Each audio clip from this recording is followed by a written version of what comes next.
You know the cards. But do you know the story? While other Phyrexian leaders focused on war or religion, Jin-Gitaxus focused on something much worse: experimentation. Deep inside hidden laboratories, the Blue Praetor of New Phyrexia performed endless tests on living subjects, dissecting minds and bodies in his pursuit of what he called perfection. To him, pain wasn't cruelty, it was simply data. But his greatest discovery changed the fate of the entire multiverse. Phyrexians had one major weakness: they couldn't become planeswalkers. Their infection destroyed the soul, and with that, their spark. So Jin-Gitaxus started experimenting on spirits of Kamigawa, studying how they move between worlds.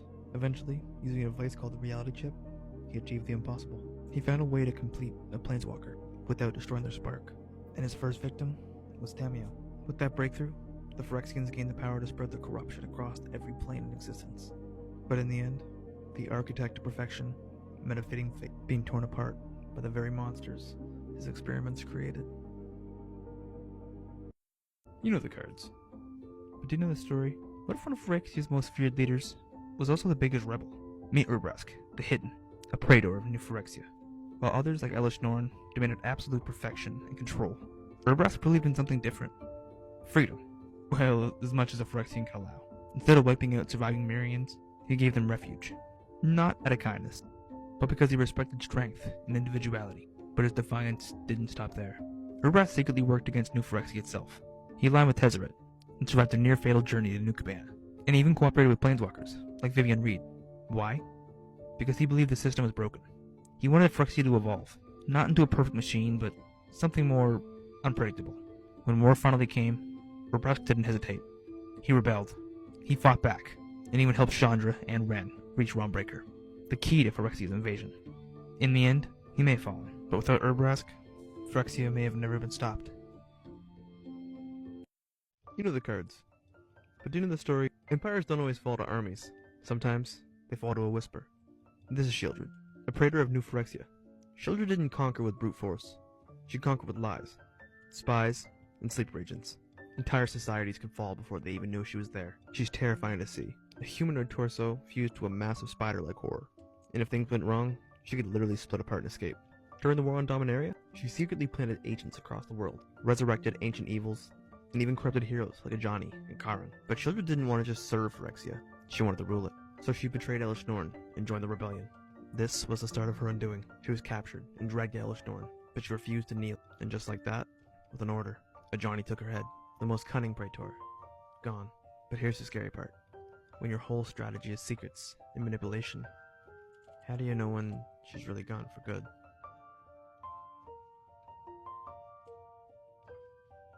You know the cards. But do you know the story? What if nature stopped caring about balance and only cared about survival?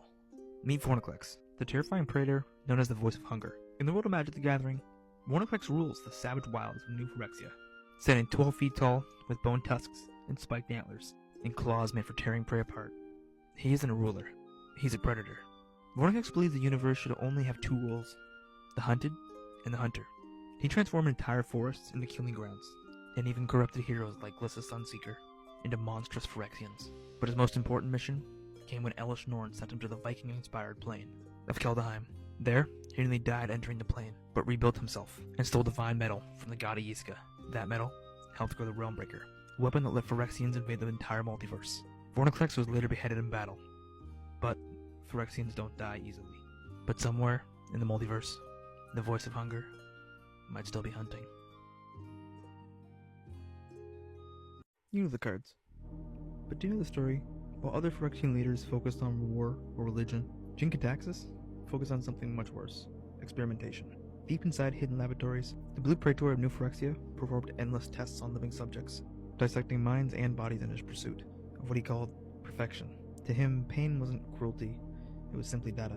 But his greatest discovery changed the fate of the entire multiverse. Phyrexians had one major weakness: they couldn't become planeswalkers.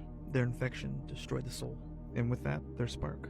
So Jin-Gitaxus started experimenting on spirits of Kamigawa, studying how they move between worlds. Eventually, using a device called the reality chip, he achieved the impossible. He found a way to complete a planeswalker without destroying their spark, and his first victim was Tamiyo. With that breakthrough, the Phyrexians gained the power to spread their corruption across every plane in existence.